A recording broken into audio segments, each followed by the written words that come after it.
Bueno, muy buenas tardes. Mi nombre es Carlos Mayor, yo soy el secretario general del CEDEP y quiero darle la bienvenida a todas las personas que están en este momento conectados a este webinar, una mirada a los derechos del contribuyente desde la práctica jurídica y contable. Creo que es un tema siempre de gran actualidad, para la cual tenemos unas personas muy importantes y con una hoja de vida que más adelante expondré, que nos van a colaborar y nos van a enriquecer este debate que en este momento es bastante relevante para las empresas y para nuestros clientes. En primer lugar, pues quiero informarles o contarles a los que no conocen el CEDEP, pues el CEDEP es un centro de estudios que lo que busca es, desde el punto de vista dialéctico y propositivo, tratar de llevar buenas prácticas y propuestas para mejorar lo que es el ejercicio del derecho procesal y como tal la práctica o la administración de justicia, siempre pensando pues en el usuario de la administración de justicia, más con esta coyuntura que actualmente estamos viviendo. Sobre este tema también me parece importante invitarlos para las personas que quieran inscribirse en nuestra página web, es cedep.co, y en ella puedes acceder pues a muchos servicios que vamos a ofrecer. Dentro de estos pues tenemos el primer TED de justicia que se va a realizar el próximo viernes para las personas que son miembros del CEDEP. Tenemos otros servicios también o eventos. Mañana, por ejemplo, tenemos uno muy interesante sobre temas de insolvencia que se va a llamar Desafíos en los procesos de insolvencia, una mirada de las variaciones en torno a la crisis empresarial. Tendremos como panelistas o ponentes al doctor Francisco Reyes, al doctor Repinson Sánchez y al doctor Nicolás Polanía Tello, ampliamente conocidos por todos ustedes. También encontramos que tenemos un diplomado de litigio digital que estamos desarrollando o que se organizó con Legis y en el cual los miembros del CEDEP tendrán un descuento del 50% en su inscripción, cosa que pues puede resultar interesante para todos. De igual manera, encontramos que pues los invitamos como tal a que se inscriban, como les decía, a que participen, a que propongan. Creo que estamos en un momento en el que ya debemos dejar de encontrar cómo las leyes de pronto están mejor redactadas o cómo encontramos errores en las cosas. Tratemos de proponer, y parte de lo que queremos en el CEDEP pues se va a plasmar en este panel que tenemos el día de hoy. Tenemos invitado al doctor Daniel Acevedo, quien es el defensor del contribuyente y el usuario aduanero. Él es especialista en Derecho Público Económico de la Universidad Sergio Arboleda y tiene un máster en negocios internacionales y de comercio exterior en la Universidad de California. Lleva más de 23 años de experiencia en los sectores financiero, hotelero, académico, agroindustrial, minero, energético y jurídico. Es de verdad un placer y un honor poder contar con su participación. Y también tenemos la participación, va a liderar como tal o va a moderar este panel el doctor Juan Camilo de Bedut, que es el director del capítulo de Derecho Tributario del CEDEP, quien es abogado de la Universidad de los Andes y cuenta con una especialización en Derecho Tributario de la misma casa de estudios. Es socio, líder del área de litigio y controversia tributaria en Pose Herrera Ruiz. Su práctica profesional se concentra en aspectos fiscales, impuestos, precios de transferencia, controversia y litigio tributario. Ha sido invitado como conferencista en diferentes escenarios académicos nacionales e internacionales en temas de procedimientos, controversia y litigio tributario. Es profesor de posgrado en la especialización de Derecho Tributario en las Universidades de los Andes, en el Externado, EAFIT y Universidad del Norte en Barranquilla. Dirige el Diplomado de Procedimiento Tributario del Instituto Colombiano de Derecho Tributario. Es coautor del libro Procedimiento Tributario de la editorial Legis. Contamos también con la presencia de la doctora Andrea Jiménez, a quien agradecemos también su participación, quien es abogada de la Universidad de Santo Tomás y especializada en Derecho Administrativo de la Universidad del Rosario. Es abogada senior del área de litigio tributario de BM, de Baker McKenzie, y trabajó en el Consejo de Estado, sección cuarta, por casi 20 años y los últimos 8 años como magistrado auxiliar. También tenemos como invitado al doctor Serviliano Abache, quien es abogado de la Universidad Central de Venezuela, con mención magna cum laude, especialista en Derecho Tributario, mención honorífica de la misma universidad, máster en argumentación jurídica, con mención sobresaliente de la Universidad de Alicante, experto en fiscalidad internacional, derecho tributario, internacional de la Universidad de Santiago de Compostela y candidato a doctorado en Derecho Tributario de la Universidad de Santiago, de la misma universidad, la Universidad de Santiago de Compostela. También nos acompaña el doctor César Cermeño, quien es socio de TLA Piper Colombia, es abogado de la Universidad de los Andes con máster en Derecho de los Negocios en la Universidad Francisco de Vitoria de España y magíster en Derecho Económico de la Universidad Javeriana. Fue gerente de litigios de Deloitte y gerente senior en la División de Controversia y Política Fiscal en Ernst & Young. Igualmente, perdón un momento acá. Igualmente fue asesor del Plan Decenal de Justicia Tributaria, publicado por el Ministerio de Justicia. Durante 5 años lideró el área de litigio tributario aduanero de la firma Garrigues en Colombia. César es profesor de procedimiento tributario en diferentes maestrías, especializaciones.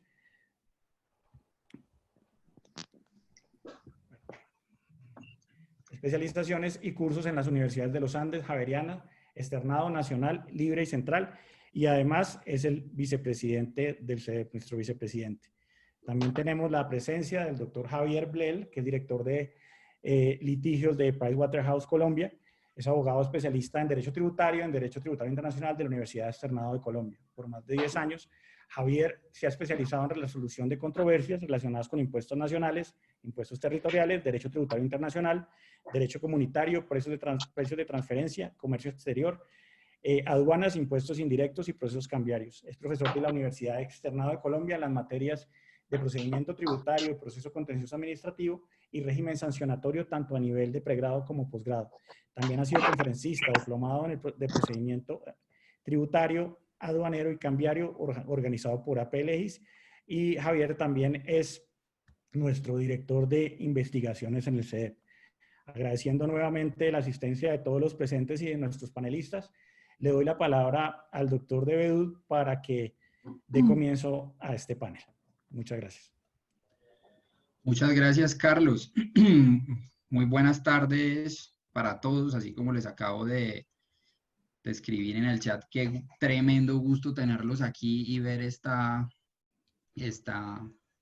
digamos, convocatoria tan importante en un tema tan sumamente delicado que podría considerarse tal vez subutilizado. La verdad es un tremendo gusto acompañarlos, ver tantos nombres, no puedo decir caras conocidas, pues porque más allá de los panelistas a quienes puedo ver y a Carlos, pues la verdad sí veo muchos nombres conocidos, lo cual me llena de satisfacción saber que están aquí acompañándonos y mirando estos temas tan relevantes.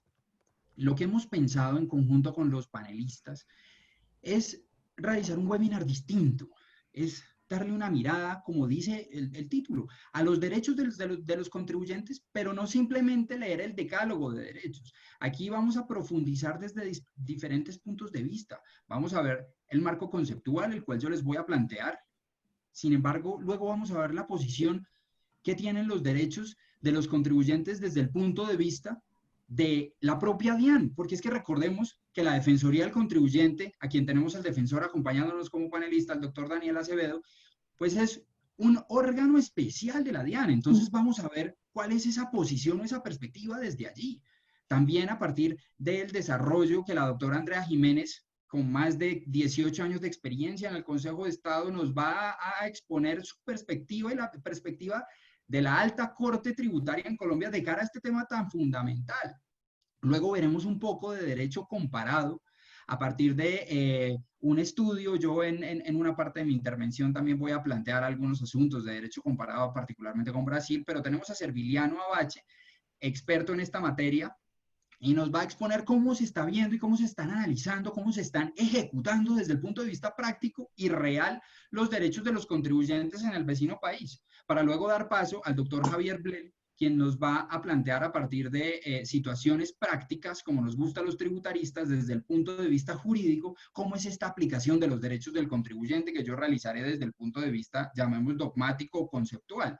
Y luego cerraremos con el doctor César Cermeño, quien nos expondrá toda la perspectiva contable, porque es que no se nos puede olvidar que desde el derecho tributario tenemos que ver tanto la parte jurídica como la parte contable. Y allí también encontramos un universo lleno de derechos de los contribuyentes absolutamente necesarios y relevantes, por los cuales queremos dar una visión completamente integral a partir de este webinar de todos estos elementos. La verdad es que cuando yo estaba preparando la parte conceptual, esta parte inicial del fin de semana, y yo me ponía el reto de hacer el desarrollo durante 18, 20, 25 minutos máximo. Pues aquí los que me conocen saben que tengo la capacidad de hablar muy rápido, pero eso no es la idea. La idea es que esto es un tema tan delicado, tan importante, que si el día de mañana requiere un webinar adicional, ya sea que la convocatoria no alcanzaron a entrar muchas personas, o porque queremos profundizar sobre aspectos particulares, llámese el debido proceso, llámese la buena fe, la confianza legítima a los actos propios, pues lo haremos. Porque la verdad es que aquí lo que queremos ver es la conceptualización o piedra angular, como yo lo voy a definir más adelante, de los derechos del contribuyente vistos desde las múltiples perspectivas que nos interesan.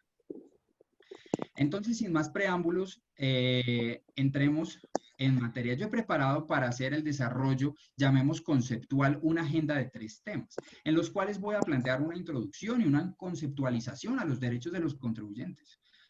Porque mis queridos 977 participantes, aunque ustedes no lo crean, pues muchos contribuyentes, asesores, pues no conocen el concepto ni el desarrollo de aquellos derechos de los contribuyentes, lo cual es sumamente relevante, que entremos a conceptualizarlos, a ubicarlos como segundo punto. ¿Dónde están los derechos de los contribuyentes? ¿Será que solamente los tenemos en el estatuto tributario, si ese fuera el caso? ¿O están solamente en la Constitución? ¿O están en un universo y en un compendio integral? ¿Cuál es la función del precedente dentro de estos derechos del contribuyente? Frente a lo cual la doctora Andrea seguramente va a profundizar mucho más. Y luego voy a plantear 2 problemáticas particulares, especiales, en las cuales me llama la atención, sobre todo la segunda, aprovechando que el doctor Daniel Acevedo se encuentra con nosotros, de una situación particular que me parece relevante poner sobre la mesa y llamar la atención sobre la misma. Para finalmente proponer una solución que yo veo desde el punto de vista de la práctica y desde el punto de vista académico, cómo podemos garantizar tal vez un poco más estos derechos del contribuyente. Muy bien, y para conceptualizar, estas camaritas no me dejan ver muy bien la presentación. Listo. Para conceptualizar, entonces, los derechos de los contribuyentes, pues tenemos que iniciar por una pregunta básica y fundamental, y es ¿qué son los benditos derechos de los contribuyentes? O sea, ¿qué son? ¿Cómo los definimos? Pues básicamente, los derechos de los contribuyentes yo los defino conceptualmente y académicamente como las garantías de justicia y orden en la interrelación contribuyentes, asesores, Estado, entendiendo Estado, autoridad tributaria. Es decir, es todo ese catálogo, todo ese compendio práctico de derechos que nos protege en cualquier tipo de relación. Aquí no estamos hablando entonces de una relación de tipo controversial necesariamente, porque yo aquí estoy hablando de todas las relaciones. Los contribuyentes pedimos saldos a favor, los contribuyentes corregimos las declaraciones, los contribuyentes queremos saber cómo la autoridad interpreta una norma y los contribuyentes sí, también discutimos con la autoridad. Entonces tenemos diferentes perspectivas desde las cuales podemos enfocar esta pregunta. Al final del día llegamos a que son garantías de justicia y orden en el desarrollo de una relación desde múltiples posiciones desde las cuales se pueda desarrollar esa relación. Bueno, ¿y dónde vamos a encontrar consagrados los derechos de los contribuyentes? Eso es una pregunta que les tengo en la diapositiva siguiente, una grafiquita donde dice Constitución Política, Estatuto Tributario, se paga, ya la vamos en un segundo, pero más allá de ese derecho sustancial donde lo encontramos, yo aquí quiero llamar la atención de algo que me parece fundamental desde mi punto de vista, y es no solamente vamos a encontrar los derechos de los contribuyentes en esas normas, que sí que son relevantes y que sí que vamos a ver y que tenemos una lista donde hay 15 derechos de los contribuyentes en el artículo 193 de la ley 1607, pero más allá de eso, porque eso lo podemos leer cualquiera, más allá de eso, es relevante considerar que el precedente como subregla jurídica creada por las altas cortes es una fuente fundamental de los derechos de los contribuyentes. El precedente con el artículo 7º del Código General del Proceso acaba de tener una nueva fuerza, si es que antes no la tuviera. Yo siempre he sido un abanderado del precedente, pero pues no tenemos que ir muy lejos. O tal vez sí tenemos que ir muy lejos en la historia.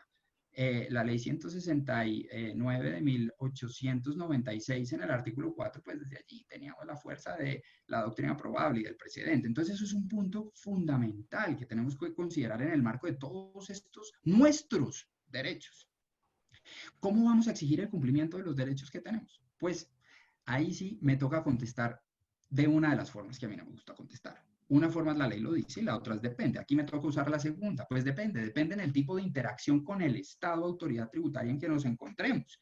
Si nosotros nos encontramos en una interacción de tipo solicitud de devolución, pues vamos a exigir diferentes derechos que tenemos bajo diferentes estándares y bajo diferentes mecanismos. Si nosotros, en cambio, estamos desde el punto de vista de una controversia, pues los derechos serán diferentes. Es decir, tendremos que ver en dónde nos estamos ubicados para ver cómo exigir el cumplimiento de los derechos de los contribuyentes. Sin embargo, aquí, con base en la Defensoría, muy seguramente Daniel en su intervención nos va a plantear, pues que efectivamente podemos solicitar la intervención del defensor del contribuyente, lo cual me lleva a la cuarta y última pregunta para realizar esta conceptualización, y es, ¿y quién vela por estos derechos? Pues uno de, llamémoslo aquí, me lo permito, estamos en confianza, solo somos 998 personas. Uno de los guardianes de estos derechos, pues precisamente es el defensor del contribuyente.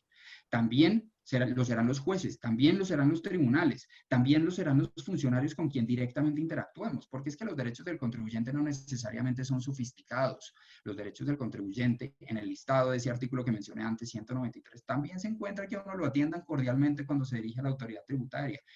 Y también se encuentra las indicaciones sencillas. Entonces no es solamente lo sofisticado, también incorpora lo sofisticado.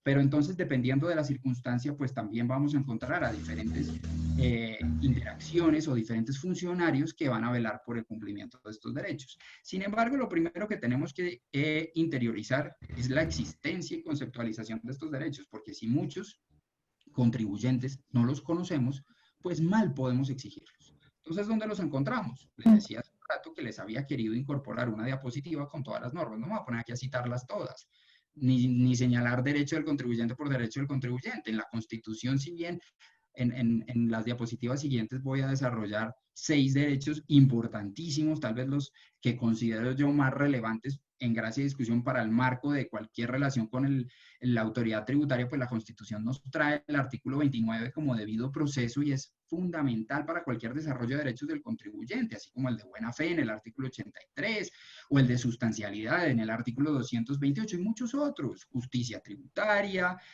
progresividad, etcétera. Tenemos una serie de derechos importantes dentro de la Constitución. El CEPACA, podemos decir que tiene un pequeño decálogo, el Código de Procedimiento Administrativo de lo Contencioso Administrativo, en su artículo 3.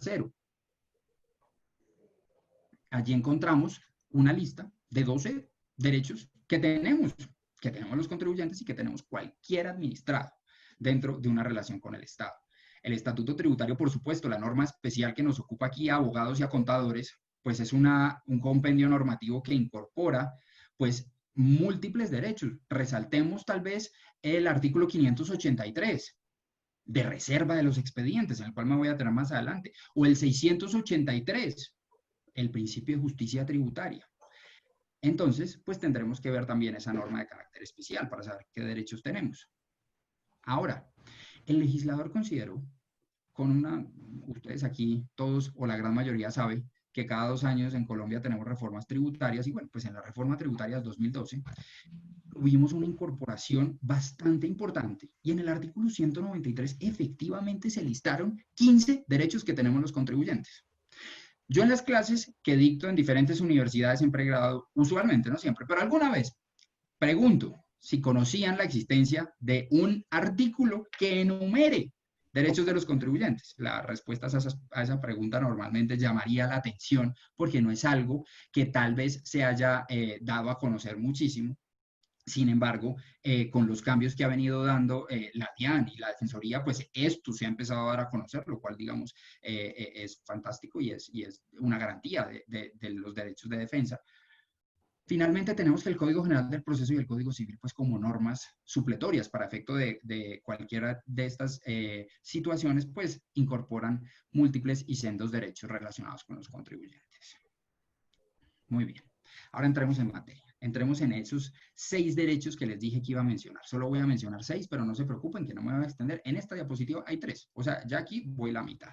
Entonces tenemos que los derechos de los contribuyentes se encuentran, llamémoslos, fundamentados o soportados sobre lo que yo denomino la piedra angular de los derechos de los contribuyentes, que es una piedra angular que, por eso pongo el triángulo, porque tiene 3 puntas en las cuales están constituidas de 3 principios de índole constitucional, que son el debido proceso analizado desde sus 3 perspectivas. ¿Cuáles son las 3 perspectivas?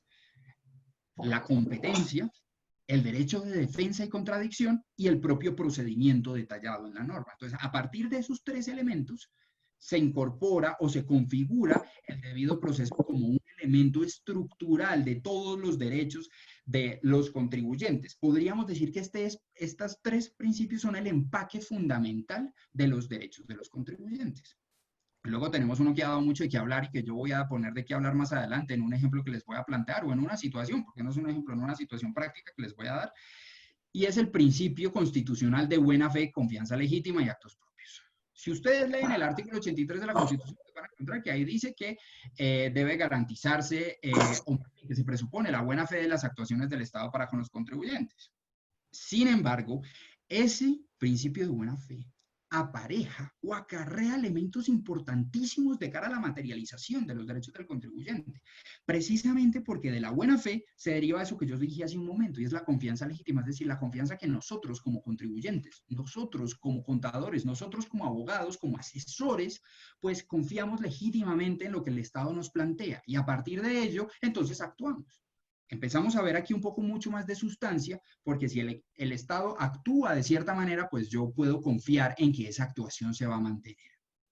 Y finalmente, como tercer elemento angular de esta base fundamental de los derechos del contribuyente, encontramos la sustancialidad. Y la sustancialidad, como todos ustedes saben, lo que busca es que haya una prelación de la sustancia sobre la forma. ¿Eso qué significa? Que la totalidad de estos principios no los podemos ver, estos 3 principios no los podemos ver simplemente como que se garantice el procedimiento de que uno pueda contestar un requerimiento especial dentro de los 3 meses. No, no, no, no. O sea, eso es una parte importante, pero ahí no se agota.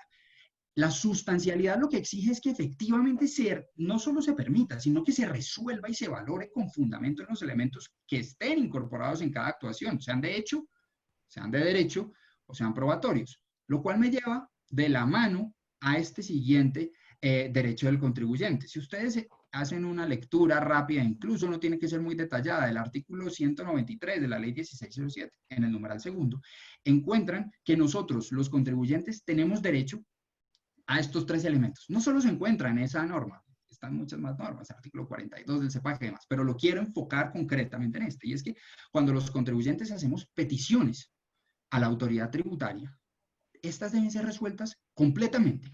Todas las peticiones, todos los fundamentos, todos los desarrollos que nosotros incorporamos deben ser resueltos, porque es un derecho que tenemos a que nos resuelvan las peticiones que nosotros hacemos en su totalidad. Y esta resolución de las peticiones, siguiendo esa sustancialidad de la que acabo de hablar, pues no puede ser meramente formal, tiene que garantizar una contradicción. Vamos a ponernos un momentico en el espacio de una controversia con la autoridad tributaria. Estamos en un requerimiento especial, pues se contesta el requerimiento especial. Una vez se ha dado respuesta al requerimiento especial, la autoridad tributaria, digamos que va a seguir con la controversia, va a proferir una liquidación oficial y va a seguir discutiendo. En ese caso, a lo que lleva la materialización real de este principio es que la contradicción se garantice. ¿Y la contradicción cómo se garantiza?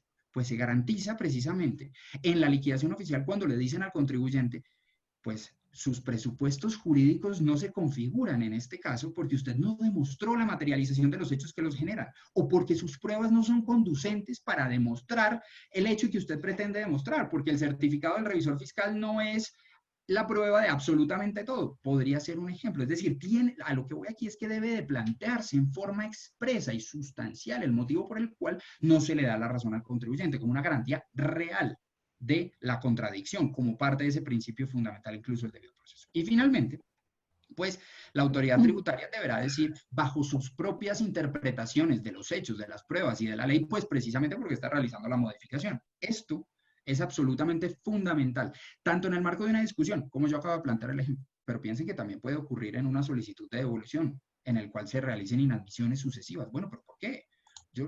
Pero me estás pidiendo el RUT por derecho del contribuyente, no me lo puedes pedir, porque expresamente es uno de los derechos que tenemos en el numeral sexto de ese artículo que he mencionado. La autoridad tributaria no puede pedirme documentación que tiene, porque es un derecho mío, que si ya lo tiene la autoridad, pues no me lo vuelva a exigir. Es decir, esto lo debemos articular en una forma absolutamente integral, pero entonces ahí no resta. Ahí no descansan los derechos del contribuyente que les quiero presentar. Este quinto derecho me parece fundamental. Javier sé que va a profundizar ahora en su intervención con relación a este tema que tanto hemos conversado coloquialmente y con César igualmente, y es el principio de reserva. El principio de reserva tributaria está consagrado en el artículo 583 del Estatuto Tributario y 15 de la Constitución Política. Y básicamente dice que la información que se le entrega a la autoridad tributaria, pues está reservada, salvo con unas excepciones puntuales y concretas. Y es cuando están en el marco de un delito, de lavados de activos, entonces ahí hay una excepción particular. Entonces, este es un principio importante que tenemos que conocer, pero que tiene limitaciones. Ahora, en la parte de abajo de la diapositiva vemos elementos bastante importantes sobre los cuales particularmente he hablado con mis colegas en alguna ocasión, y es, se le debe dar traslado al contribuyente de cuando, valga la redundancia, se da traslado de esas pruebas a otra entidad. Pensemos en intercambios de información automático entre dos países. Se le debe decir al contribuyente, señor contribuyente, yo voy a enviar su información a Panamá, o digamos aquí que Serviliano nos acompañe, yo voy a dar información a Venezuela, se lo tendría que decir al contribuyente. Pues miren que el CIAT, el Centro Interamericano de Administraciones Tributarias, tiene todo un estudio y un análisis de hasta cuándo se le debe dar conocimiento al contribuyente del traslado de los expedientes entre diferentes administraciones latinoamericanas. Y esto tiene ciertas limitaciones en las cuales pues no voy a profundizar en este momento porque, digamos, es algo que Javier va a seguramente plantear más adelante. Finalmente, ese es el momento de realizar la contradicción, es decir, si se diera traslado, el contribuyente podría oponerse bajo el fundamento de que esa información se está utilizando por un régimen que lo que quiere es tal vez perseguir activos, no sobre elementos tributarios, sino sobre elementos políticos. Entonces aquí entramos en un mundo pues bastante importante. En resumen, lo importante de este derecho del contribuyente es tener en cuenta que tiene limitaciones, pero las limitaciones están expresamente consagradas en la ley, es decir, no es ilimitado. Y finalmente, aquí hay un principio que a mí me parece fundamental, que me extraña normalmente que no sea tan conocido ni tan explotado como debiera ser. Y es un principio que básicamente pregona que cuando nosotros los contribuyentes estamos en el marco de una discusión con la propia autoridad tributaria o en esa misma discusión en esfera judicial, pues, y antes de que haya decisión definitiva, no estamos obligados a pagar. Es decir, no estamos obligados a deshacernos de nuestros recursos y extinguir la obligación tributaria cuando estoy discutiendo. Esto es algo que se le ha olvidado a la autoridad tributaria en muchas ocasiones, sobre todo en compensaciones de saldos a favor, y es el ejemplo que en el caso práctico voy a poner. Y esto tiene una limitación importante al derecho o a la presunción de legalidad de los actos administrativos. Ustedes saben que el artículo 88 del CEPACA regula la presunción de legalidad de los actos administrativos y también la ejecutoria de los actos administrativos en el artículo 87 y en el artículo 89.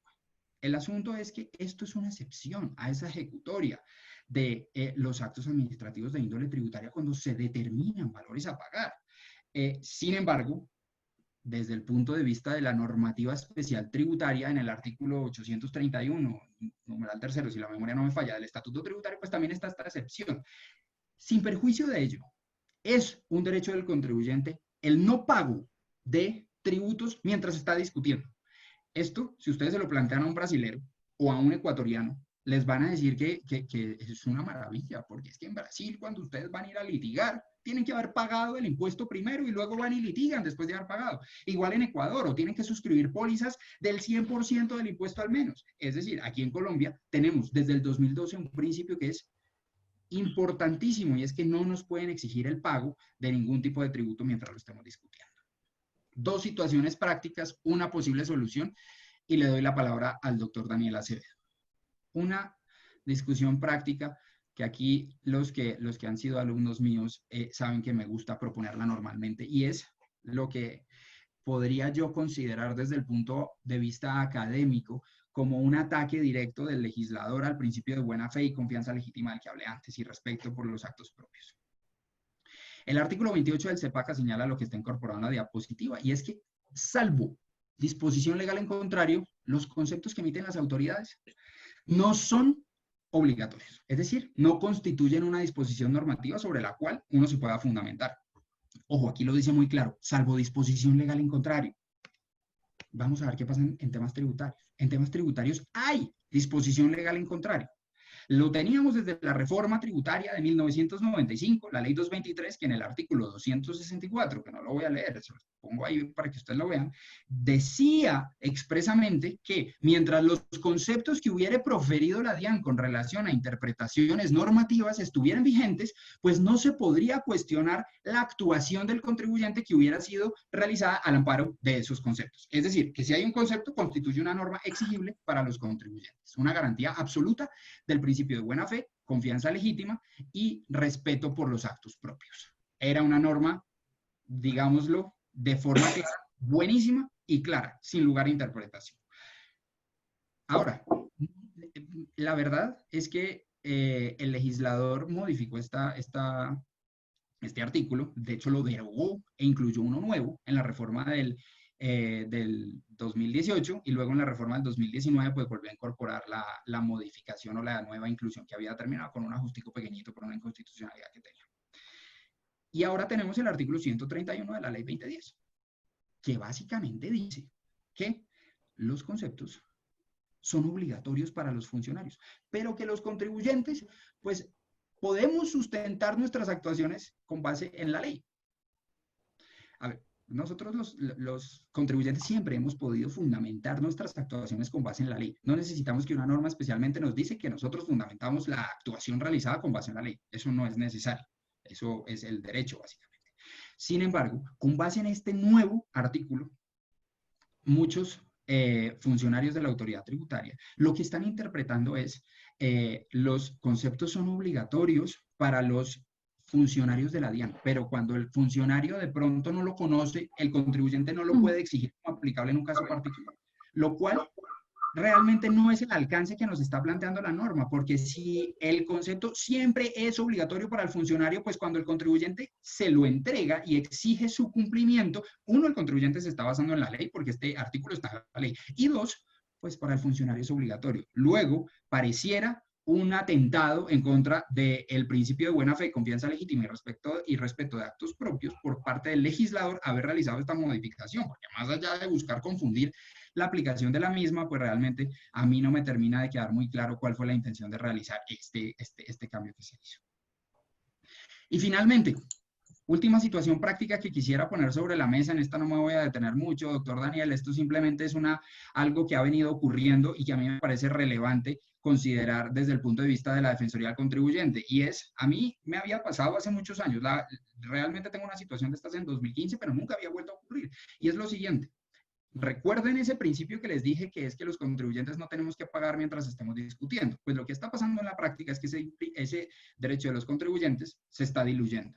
Se está diluyendo porque cuando los contribuyentes solicitan un saldo a favor en devolución y tienen discusiones tributarias, judiciales, que no se han decidido dentro del desarrollo de una etapa previa persuasiva por parte de la autoridad tributaria, se está planteando abierta y expresamente que esos saldos a favor solicitados en devolución se van a compensar con las deudas más viejas, y si las deudas más viejas son las que están en discusión judicial, pues es lo que están al menos señalando los funcionarios de la autoridad tributaria con relación a esta situación. Esto, la verdad, pues atenta directamente contra el principio que planteaba hace un momento consagrado en el numeral 12 del artículo 193 de la ley 1607. Muy bien, aquí aparentemente habla de cosas muy buenas y de un par de problemas, pero tengo una propuesta de solución muy importante sobre la cual he venido trabajando tal vez desde el último año y más intensamente esta semana, particularmente el jueves, en un tema en el cual estoy muy dedicado a esto, y es, nosotros tenemos una herramienta desde el punto de vista jurídica muy poderosa dentro del parágrafo primero, al que está dibujando en la presentación. Sería buenísimo si no lo hace. Muy poderosa en el artículo 560 del Estatuto Tributario en el parágrafo primero. Y es la posibilidad que tenemos los contribuyentes de cuando tenemos discusiones superiores a 714 millones de pesos aproximadamente, solicitar una revisión de las discusiones a un comité técnico de la DIAN, el cual está integrado por el ministro de Hacienda, el director de la DIAN y el director de gestión jurídica.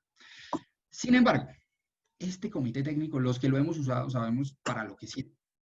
Sin embargo, lo que yo aquí propongo son estos puntos que tengo a la derecha. El primero es, el defensor del contribuyente y del usuario aduanero debería de hacer parte de ese comité. Doctor Daniel, yo no le quiero atribuir más funciones, pero yo pienso que sí. O sea, esto es una posición de Juan Camilo personal. Yo pienso que sí. Usted debería tener una silla en ese comité técnico. Al ser uno de los defensores de los derechos del contribuyente, si está el ministro, el director de la DIAN, el director jurídico, también debería estar el defensor del contribuyente como vocero de sus derechos. Entonces, tal vez ahí se le podría dar más aplicabilidad a este importante comité. ¿El contribuyente debería poder asistir a este tipo de comités junto con su apoderado, atándola con la pregunta de abajo? Yo pensaría que sí, también el contribuyente debería saber qué es lo que se discute en estos comités.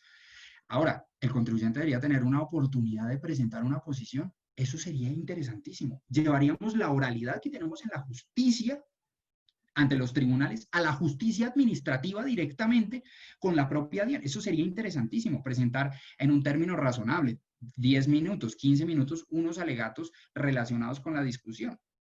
Y finalmente, y para cerrar, ¿cuál es el efecto de estas revisiones? Hoy en día, el efecto de estas revisiones es que en las resoluciones que resuelven los recursos dice que se revisó por el comité técnico de la DIAN la discusión.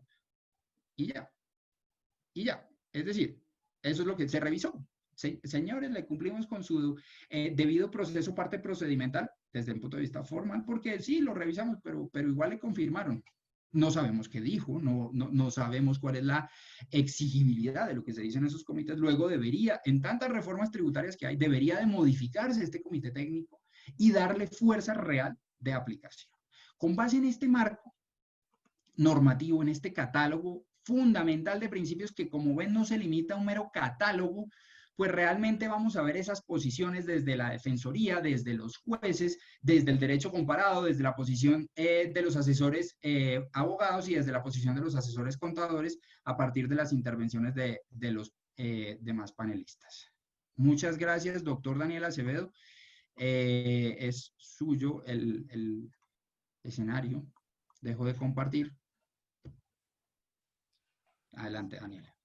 Doctor Juan Camilo, buenas. Ahí estoy ya en línea, una confirmada pequeña. Perfecto.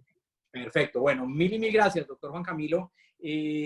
No hay problema. Yo estaría dispuesto a participar en ese comité sin ningún problema. Si las normas modifican esas participaciones y nos permiten el escenario. Ahora le cuento cómo participo con las mismas personas en otro escenario, que es la Comisión Mixta de Agremiaciones, donde se da ese juego y digamos que podemos compartir eso. Primero que todo, saludos a todos, al doctor Serviliano Abache, de Abache Blanco y Asociados de Venezuela. Un saludo muy caluroso para nuestros hermanos venezolanos. Qué rico contar con ustedes y poder seguir en este proceso de conocimiento mutuo de nuestras temáticas normativas y procesos de defensa. Al doctor César Cermeño, socio de LA Piper, Martínez y Beltrán, un abrazo, gracias por esta compañía. Andrés Jiménez de Baker y McKenzie, mil gracias.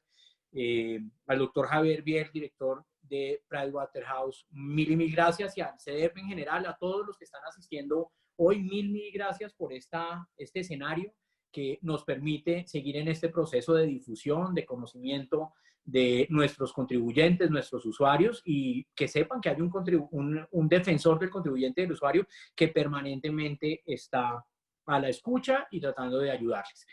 Voy a dividir mi charla para no volverme extenso, cansón, meternos en temas muy puntuales. Vamos a ir primero con la historia del ombudsman, qué significa esto de los defensores, cómo deriva del concepto del defensor del pueblo, la necesidad de tener un defensor en ciertas especialidades, una dentro de las cuales se conoce como las defensorías en los temas fiscales, tributarios y aduaneros, donde está ubicada esta defensoría. Miramos el tema de la evolución en Colombia, cómo se desarrolló desde 1999 la defensoría, después de engancharlo en la entrada a Latinoamérica, en Venezuela, que fue nuestro primer foro de defensores a nivel Latinoamérica, cómo llegó aquí a Colombia. Fuimos como el 9º país de entrar en el proceso. Después tocamos algo del decálogo básico, por allá cuando hablaba el doctor Juan Camilo ahorita de ese artículo 193 de la ley 1607, el decálogo básico que se ha venido trabajando y digamos que del cual derivan los derechos.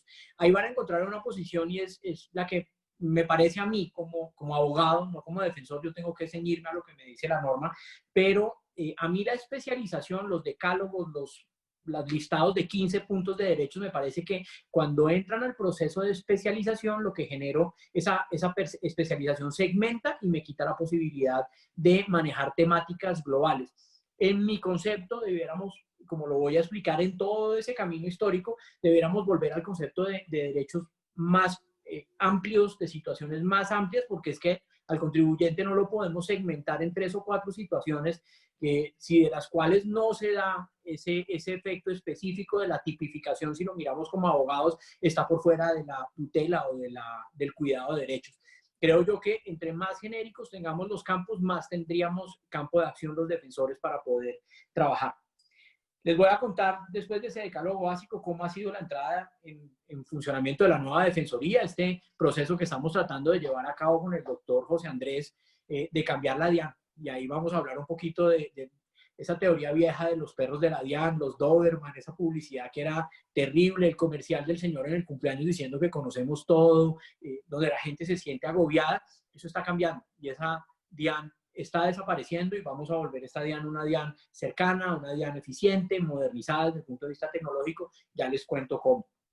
¿Qué avances tenemos hoy? Participaciones en ciertas entidades, ya reconocimientos al nuevo modelo que tenemos desde el DNP, desde el TADAT del Fondo Monetario Internacional, les voy a contar eso. Y finalmente me voy a centrar en los 4 punticos que les digo, 4 derechos que entendemos nosotros cobijan la totalidad de esos decálogos, de esos 15 puntos, de lo que uno quiera considerar, de lo que nos hablaba ahorita el doctor. Creo que me salí, perdón.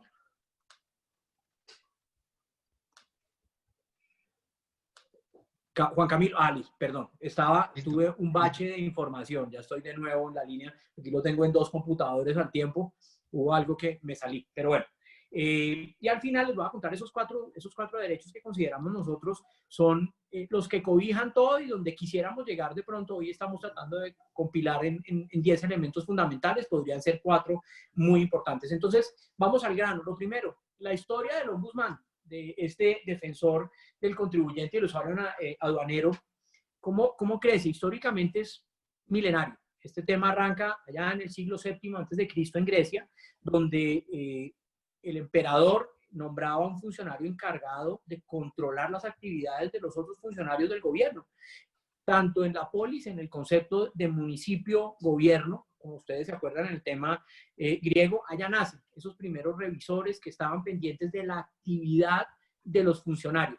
Allá vamos a ver los esbozos de lo que se conoce como las procuradurías, como las contralorías, en los procesos de conocimiento del gasto fiscal, de la aplicación de los recursos que entran. En Esparta, los eflore, que era como se denominaban así, en Atenas, el eutinoi, que era el que trabajaba en ese proceso. Seguimos adelantando en el tiempo, vamos al siglo II a.C., en China, la dinastía Han. El emperador en esa época nombraba a un funcionario que se denominaba el Yan. El Yan era quien supervisaba a los funcionarios imperiales y recibía peticiones, reclamos por injusticias. Allá empezamos a ver un trabajo de doble vía, no solamente una recolección de información, sino un contacto con esos administrados desde el lado del imperio. Pasamos al Imperio Romano, año 494 a.C., en la época de la República. El emperador designa a un funcionario para que escuche a la plebe, como lo denominaban, el pueblo, la base en el desarrollo del Estado romano, y lo denomina el tribuno de la plebe. Él era el encargado de defender a los ciudadanos de ese imperio, los acompañaba en sus procesos de reclamación, actuaba como juez y defensor del pueblo, era su designación como cual, y cualquier plebeyo podía acudir a sus servicios. Imperio persa, el rey Ciro tenía denominado ese ombudsman, ese defensor, como el ojo del rey. Era esa persona encargada de ir allá al pueblo a estar escuchando cómo se sentían los administrados en relación con lo que aplicaban los funcionarios de ese gobierno, de ese imperio, y cómo se desarrollaba esa actividad. Ahí específicamente nacen las contralorías, porque él pone a ese funcionario, ese ojo del rey, a verificar en qué se gastaban los recursos que recuperaba el imperio y utilizaba en el desarrollo militar, en el desarrollo de infraestructura. Ahí nace ese concepto de contraloría. Siglo XV, vamos a Venecia, ya estamos llegando a los conceptos de comercio, a los conceptos más puros del Estado actual. En ese siglo XV arranca el Consejo de los 10. Allá no teníamos un solo defensor del pueblo, un solo veedor, teníamos 10 que eran encargados de verificar los excesos burocráticos. Miraban cómo se desarrollaba la actividad de los administradores del Estado y cómo la aplicaban frente a esos administrados. Ese Consejo de los 10 tenía esa función, ya hablábamos como de una defensoría, era como esa función y lo manejaban mucho en los aspectos comerciales, teniendo en cuenta esa virtud que tenía Venecia de ser un centro, una metrópoli de desarrollo de comercio para toda la zona del Mediterráneo, Europa, y esa conectividad que tenía con Asia hacia Constantinopla. Siglo XVI en Suecia. Encontramos el primer concepto más cercano al defensor del pueblo, que se llama el Gran Senecal. Ese Gran Senecal, que es el predecesor del ombudsman, con el término específico como nos conocen hoy en día, nace allá en Suecia y empiezan a darle esas funciones en la administración de justicia, en la verificación de la administración de justicia. No era un órgano de cierre, no era una corte constitucional, no era un contralor, pero verificaba que se aplicaran las normas de acuerdo al tenor literal o al querer de quien las había emitido, que era ese rey que se encontraba en el momento funcionando. Y advertía de las anormalidades, le contaba al rey cuáles eran las injusticias y cómo debía corregir. Año 19, siglo XIX, vamos 1809, nace la figura del defensor del pueblo o ombudsman como lo conocemos hoy. De ahí ya tenemos ese eje. A nivel mundial tenemos el ejemplo de los defensores del pueblo en Europa, en Latinoamérica, aquí en Colombia hemos avanzado muchísimo por la misma problemática que hemos tenido de problemas de seguridad, de problemas de guerrilla, todo esto se ha dado la necesidad de un defensor que sea quien denuncie de lado y lado, no solamente los abusos en los que pudiese incurrir el Estado, sino también los abusos en los que puede incurrir la contraparte que va en revolución, en los modelos que tenemos nosotros en el mundo moderno para generar la protesta. Eso en el siglo XIX y nace con ese término, el término de ombudsman. Tendría que pasar más de 110 años para que nuevamente volviéramos a conocer un antecedente de ombudsman a nivel mundial, y se da en Finlandia en el año 1919 y se crea este cargo. De ahí en adelante empiezan todos los países a buscar este defensor de derechos, esta persona que esté en contacto con el pueblo, que sea cercana, que sea de allá, de la base de los que tributan, de los que tienen que cumplir con las órdenes para que los defienda. Y vemos así que en 1953 en Dinamarca se crea el ombudsman, en 1975 en Portugal, conocido como el proveedor de justicia, en 1978 el defensor del pueblo en España, y nace el término defensor del pueblo. Ahí tenemos ya el caso, ese ombudsman se conoció se conoce ahora como el defensor, y de allí migra al modelo que tenemos en Latinoamérica. Siguen otros países. Inglaterra se tenía como el comisionado parlamentario. Ahora les voy a contar esa diferencia entre el modelo francés y el modelo ya en la aplicabilidad de la forma de la defensoría. En Italia el defensor cívico, civitas, y el mediador en Francia. De ahí arrancamos con una estructura ya más estable a nivel mundial de defensores que empieza a migrar. Entonces sigo con lo que venía explicándoles. Ya pasamos entonces a un modelo más especializado que lleva a esas defensorías a tener defensas en el tema tributario, defensas en el tema de consumo. Y acá conocemos en Colombia a nuestro gran defensor del consumidor, a tal cual en la calle le digo mucho a los contribuyentes, cuando les pregunto si conocen el defensor de la DIAN, casi todos me hablan del defensor de tal cual, les digo bajito, gordito, calvito, igual al defensor, pero al del consumidor, pero yo soy el de la DIAN. Pero me sirve si se acuerdan de mí por ese efecto. Aparecen defensores de justicia y derechos humanos, que es el defensor del pueblo que tenemos, defensores financieros, eso se va irrigando a muchísimos de los entes a nivel de las repúblicas, a nivel del funcionamiento de los países constitucionales, como funciona Colombia y en la generalidad de Latinoamérica. Llega a Latinoamérica y, como les contaba, en 1983 se realiza el primer coloquio sobre proyectos de ombudsman en Venezuela. Allá, para nuestros amigos de Abache Blanco, tienen esa virtud de haber recibido nuestra misión de defensores en la primera instancia allá en Venezuela. Y van mezclándose todos estos países que van ingresando. Entra, después de Venezuela, entra Guatemala, Colombia, que entra como de noveno, y ya tenemos en la mayoría de países los defensores de derechos, defensores del pueblo, y tenemos la primera creación de defensores a nivel tributario y fiscal, que se da en Colombia, en Perú, en México, con el modelo francés que les voy a comentar ahora, y en Chile, que fue el último de entrar en ese proceso. Ya tenemos clara esa historia, ya llegamos al punto en el que entra Colombia, y ahí ya retomo el segundo punto: ¿cómo entra Colombia? ¿Cómo es esa evolución?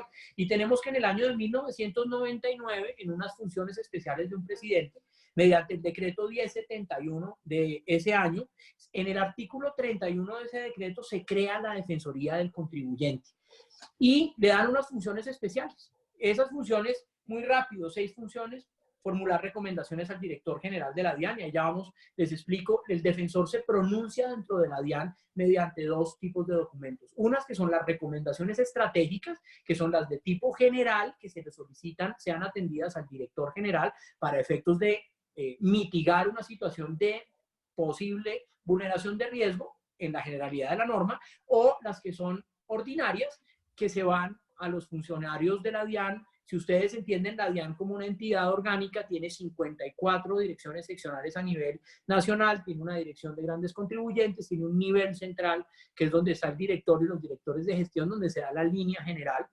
Y si ustedes miran ese gran conglomerado, son ellos los destinatarios diferentes al director de esas recomendaciones ordinarias. O, contrario censo, cuando no encuentra una vulneración, cuando en el estudio de la DIAN no se encuentra eso, generamos una cosa que se llaman pronunciamientos, y es cuando le decimos al contribuyente: señor contribuyente, el caso que usted nos somete a estudio no está tipificado dentro de una situación de vulneración, no lo entendemos como una situación que debamos resguardar, atienda lo que le dice la DIAN de acuerdo con la norma, o no es un caso en el que debamos entrar a conocer. Entonces, están esas recomendaciones al director general y a los otros entes. Realizar seguimiento a la solicitud de los contribuyentes. Como está hoy establecido, el contribuyente, una de las preguntas que estaban aquí puestas dentro del chat, una persona preguntaba: ¿cómo es el mecanismo? ¿Cómo debo ingresar a solicitar si la DIAN no quiere atender un caso específico? Lo ponen acá, un concepto. Se llama veeduría, y es el proceso específico o fundamental del desarrollo de la actividad del defensor y de la defensoría como tal. El contribuyente entra por cualquiera de las líneas de acceso a la defensoría. Puede ser la página de la defensoría, www.defensoriadian.gov.co, a las direcciones de correo electrónico de los funcionarios que están dentro de los temas de teléfonos y direcciones mail a nivel internet, en toda la información. Allá se pueden enviar también por Facebook, por Twitter. Nosotros estamos recibiendo hoy todo eso, y ahora les cuento cómo ha funcionado este tema de contacto directo en las redes con los contribuyentes. Presenta su solicitud en la página, puede hacerlo, comenta cuál es la situación y pide que la defensoría entre a conocer. Nosotros, una vez recibimos ese correo, se reparte a uno de mis funcionarios y arrancamos un proceso de veeduría como cualquier otro. El defensor tiene una gran virtud que sale en esa norma que les digo de 1999, es que no tiene velo informativo. Quiere decir que el defensor puede conocer todo lo que pasa en la DIAN, con una limitación: yo lo puedo conocer, pero no lo puedo divulgar si está sometido a confidencialidad, pero me permite conocer el fondo de las situaciones y saber cuándo puedo o no actuar en beneficio de ese contribuyente porque haya esa vulneración. Esa es la gran virtud que la ley le da al defensor, esa capacidad de conocimiento. Una vez verifico eso, porque lo primero que hago es ir donde el funcionario que tiene el tratamiento, le pido me dé la información de cómo está funcionando, hago un estudio de tipificación jurídica sencilla, aplicando ese decálogo que tenemos de derechos, mirando el CEPACA, mirando toda la normatividad complementaria, y me pronuncio. Si encuentro una vulneración, le solicito a ese funcionario generar la modificación. Si es genérica, la hago frente al director general, y en esa forma trabajamos. ¿Qué pasa? La defensoría, y ahora aquí voy en esa pequeña explicación de los modelos de defensoría a nivel mundial. Tenemos dos modelos específicos, el nivel francés, que es el que se aplica, digamos, en México, y el sistema inglés. Dentro del sistema francés, las defensorías nacieron de la mano de las procuradurías, de los sistemas de control disciplinario por cumplimiento de funciones a todos los que son funcionarios públicos. ¿Qué pasa en eso? Esas procuradurías, esas defensorías utilizan esa capacidad sancionatoria desde el punto de vista disciplinario para compeler al cumplimiento de las funciones específicas y de las normas a los funcionarios de ese ente tributario o aduanero en donde funciona. Para mi gusto, es un funcionamiento por miedo, no es un funcionamiento por análisis legal directo, y lo que hacemos es aplicar sanciones, o lo que hacen ese tipo de defensorías es aplicar sanciones como un procurador de cualquiera Procuraduría General a esos funcionarios del ente. Y el otro modelo, el modelo inglés, donde las defensorías crecen dentro de los entes tributarios, fiscales y aduaneros y cambiarios como unos entes especiales, que es el caso de Colombia, Perú y Chile. Aquí el modelo es bien bonito en qué relación. El defensor tiene una gran virtud, y es que, siendo funcionario de la DIAN, yo soy funcionario de la DIAN, mi designación la genera es el presidente de la República, mediante una propuesta de candidatos que le emite o le envía la Comisión Mixta de Agremiaciones. En esa Comisión Mixta de Agremiaciones tiene asiento el ministro de Hacienda, tiene asiento el director de la DIAN, los directores de gestión, la DGO, la DGRAE, que son como la Secretaría General, y están sentados los representantes de las 6 agremiaciones fundadoras. Eso cambió el año pasado, ahora pueden entrar más agremiaciones de acuerdo a ese concurso de la comisión mixta. Hoy en Colombia hay 24 agremiaciones inscritas, y de ellas 6 entran a participar en esa comisión. Ellos buscan una persona, un candidato que tenga conocimiento de las áreas, que tenga una gestión previa de acuerdo con derechos, de acuerdo con un perfil, llamémoslo así, que pueda servir para una persona que sea un servidor, que sirva de canalizador y mediador entre la actividad fiscalizante de la DIAN y de recaudo y de estos contribuyentes. Así funciona acá, así está establecido ese defensor con esa facultad, y eso me genera una capacidad bien importante dentro de la DIAN, dentro de todo el marco de respeto y coordinación, y es que yo me puedo mover desde el nivel del director, por eso emito recomendaciones estratégicas, hasta el último funcionario de la DIAN. Eso me permite esa gran movilidad. Si ustedes miran el organigrama, el defensor está en un estatus como intermedio entre la dirección general y las direcciones de gestión. Yo no soy jefe de nadie dentro de la DIAN, eso es importante. Yo cumplo, es una función de verificar el cumplimiento de norma y el acatamiento para evitar la generación del daño antijurídico por violaciones de derechos, pero me muevo en ese concepto. Hecha esa diferenciación y entendiendo esto, sigo entonces con ese tema de lo que daba en funciones. Participo, si considero conveniente, como veedor en reuniones donde se promuevan correcciones de declaraciones, todos los procesos desde el punto de vista fiscal. Ahí viene el caso de veeduría directo. Velo por las actuaciones de las diferentes dependencias de la DIAN. Y aquí viene un tema importantísimo, y es el de la capacitación. La Defensoría, y ustedes nos verán a nivel nacional, garantizamos que llegue la capacitación. ¿Cómo lo hacemos? Trabajando con las instancias internas de la DIAN. Nosotros solicitamos, por ejemplo, al doctor Lisandro Junco en su tema de la dirección de ingresos, alguien que nos dé una capacitación específica, no sé, en facturación electrónica. Le podemos decir a Mario, que está manejando en forma estupenda este proceso de factura electrónica, y llevamos las capacitaciones. ¿Dónde identificamos la necesidad? Las agremiaciones, en todos sus capítulos a nivel nacional, exponen esas necesidades y nos las llevan en unos comités que se llaman los comités TAC. Esos comités TAC, tributarios, aduaneros y cambiarios, allá se presenta el informe de actuaciones de las direcciones de gestión, la defensoría, y las agremiaciones solicitan esa participación, sea en capacitación, sea en veeduría. Entonces, ese es el foco de donde tenemos esa información. Entonces, participamos en eso y llevamos esa capacitación, garantizamos que la reciban. Participamos en la reunión de la comisión mixta. Como les digo, la comisión mixta de agremiaciones me genera como el marco político, llamémoslo así, el marco de necesidades fundamental, más sentidas y más generalizadas, porque las agremiaciones miran casos generales a todos sus agremiados, a sus afiliados, y de ahí tengo yo el foco para poder buscar ese proceso de generación de las recomendaciones estratégicas. Canalizo inquietudes que tengan a los contribuyentes y usuarios a la Dirección General de la DIAN y a cualquiera de las instancias para efectos de soluciones. Ahí está el proceso interno que hago de mediación directa. Y las ventajas grandiosas, ¿qué jurisdicción tengo? Es completamente nacional. Hoy en día funciona, en principio nació como una defensoría regionalizada cuando la DIAN trabajaba sobre regionales. Hoy trabajamos sobre direcciones seccionales que no son departamentales, pero digamos que están en las cabeceras de los departamentos, 54 cabeceras y municipios grandes con incidencia fiscal y aduanera. Y se cambió de ese modelo regional a un modelo nacional. Más adelante les voy a contar cómo fue creciendo. Históricamente, ¿qué pasó? Que ahí tomo un punto y es, ¿por qué se fue deprimiendo? Digamos que en el 99 la creación de esta defensoría estaba concebida con un equipo mucho más nutrido, pero de alguna manera en la parte histórica yo lo considero, y este es un comentario que hago como Daniel Acevedo, se fue anquilosando, fue perdiendo personal, fue perdiendo presupuesto, fue perdiendo capacidad, en la medida en que era molesto dentro de la DIAN y de que los modelos antiguos de la DIAN, quiero ser claro, los modelos antiguos manejaban el tema de miedo. Hoy hay un proceso que es importantísimo y yo lo digo siempre.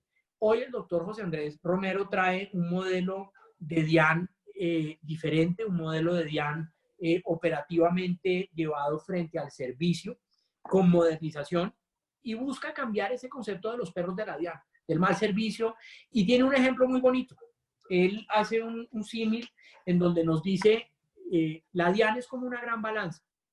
Ese pie de la balanza se llama legitimidad, es la norma, parte de allá del contrato social de Rousseau, de toda esta normatividad que tenemos emitida, conceptualización, todo eso es ese pie, ese pilar donde se posa la gran balanza. Al lado y lado dos discos. En uno, sostenibilidad del Estado. La DIAN es la encargada de recuperar, de recoger efectivamente el capital para que funcione. Si vamos al contrato social, como les decía, todos los ciudadanos cedemos parte de nuestra capacidad, de nuestra individualidad a un Estado para que controle esas relaciones de los administrados, y dentro de lo que cedemos unos impuestos para el funcionamiento. Funcionamiento del aparato estatal, funcionamiento de la inversión económica del Estado, porque es el Estado el primer irrigador de la economía a nivel nacional, generando infraestructura, generando obras, construcción, todo lo que desarrolla el Estado. A ese lado, entonces, servicio en uno de los platos. Recuperación y sostenibilidad. Y al otro lado tenemos el concepto de servicio, y es cómo presto ese servicio. Ahorita lo decía Juan Camilo en una forma muy precisa: yo tengo derecho a que me atiendan bien, yo tengo derecho a que sean amables, a que el trato sea cordial. No somos enemigos. El funcionario DIAN no es enemigo, y menos el contribuyente del funcionario DIAN. Esa arrogancia en la que durante muchos años funcionó el proceso, ustedes lo están viendo cambiar. Dentro del proceso del cambio de servicio que se está dando hoy en día, el funcionario, y me han pasado casos curiosos. Una vez me llamó, se los digo, eso fue hace 3 días, me llamó una persona y me dice: doctor, me preocupa, el funcionario de la DIAN me llama en forma amable, ¿será que quiere algo? Dije: no, señor, es que hoy el funcionamiento es diferente, hoy lo tratamos bien, hoy el funcionario de DIAN ha hecho esa modificación en entender al ciudadano colombiano en la forma en la que tiene que tratar. Se seguirán presentando casos, y ahí es donde está esa evolución, porque eso toma tiempo. Llevamos 2 años al servicio del doctor José Andrés, 2 años con su equipo, yo llevo 1 año, cumplido ahorita el 22, y estamos en ese trabajo paulatino en el que vamos a llevar el cambio total de la DIAN. En ese proceso, en esa evolución, como les decía, nace un decálogo específico. Y entonces los toco muy rápido para no entrar en lo que decía Juan Camilo, entrar en los elementos específicos. Derecho a ser atendido de manera respetuosa, ágil por los servidores. Derecho a que las solicitudes y trámites y peticiones sean resueltas por los servidores de la contribución a la luz de los principios de la economía, justicia, equidad, celeridad, eficacia, todos esos principios espectaculares que trae la norma. Derecho al carácter reservado de la información. Mi información no puede estar corriendo por ningún lado.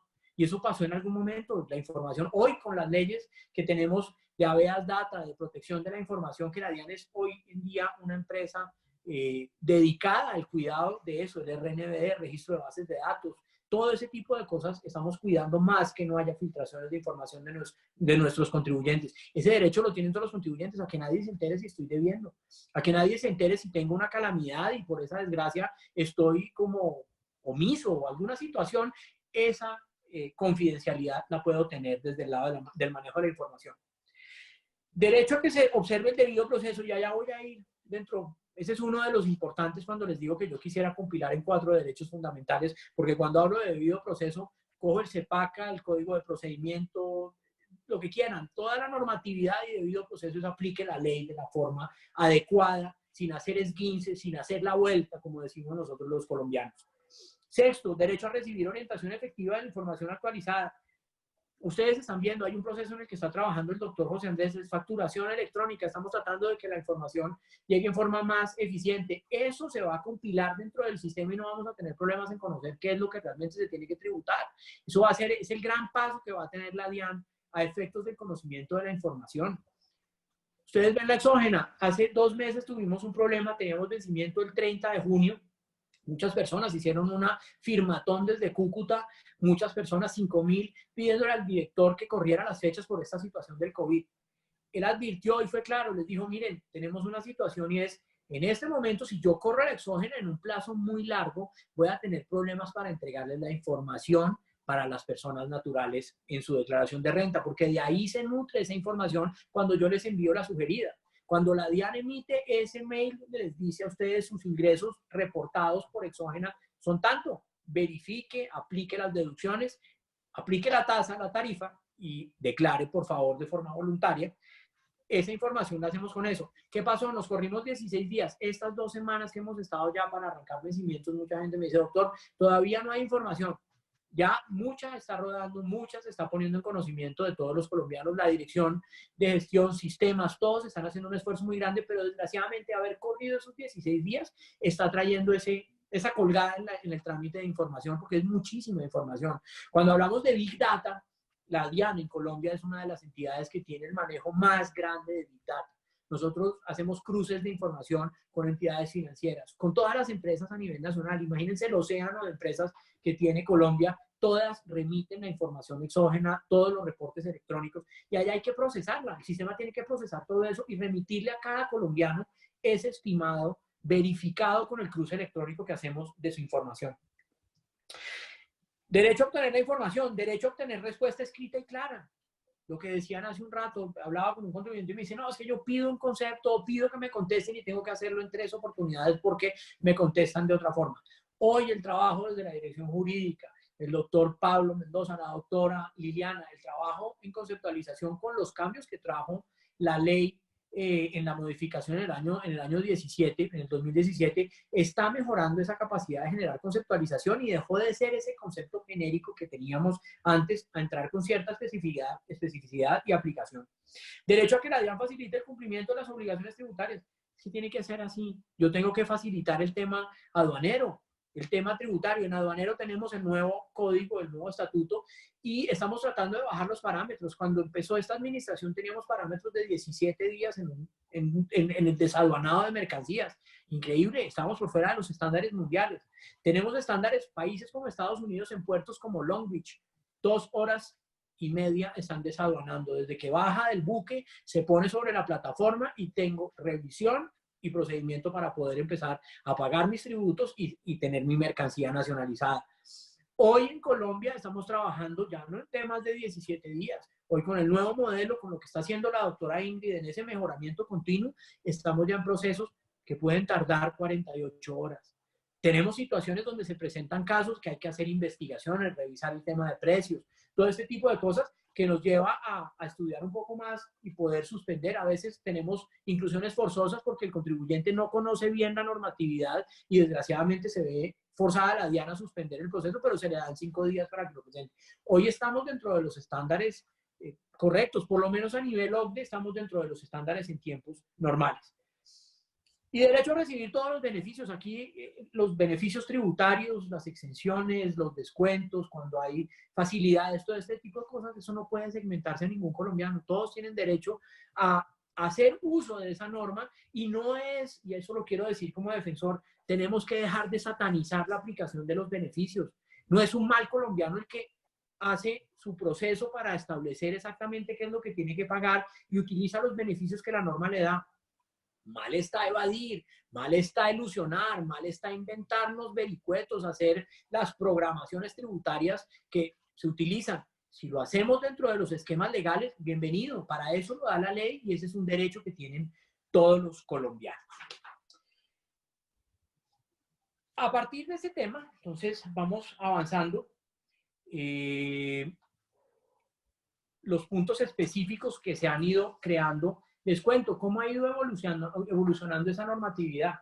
Tenemos lo que decía el doctor en el 2012, el doctor Juan Camilo, ley 1607 del 2012, se incluyen un decálogo de derechos que van extractados del CEPACA, del Código Administrativo, y se adicionan 15 situaciones específicas. Ya los voy a mencionar, lo que hoy en día, con las modificaciones que se han venido dando en el tiempo, se establecen como los derechos.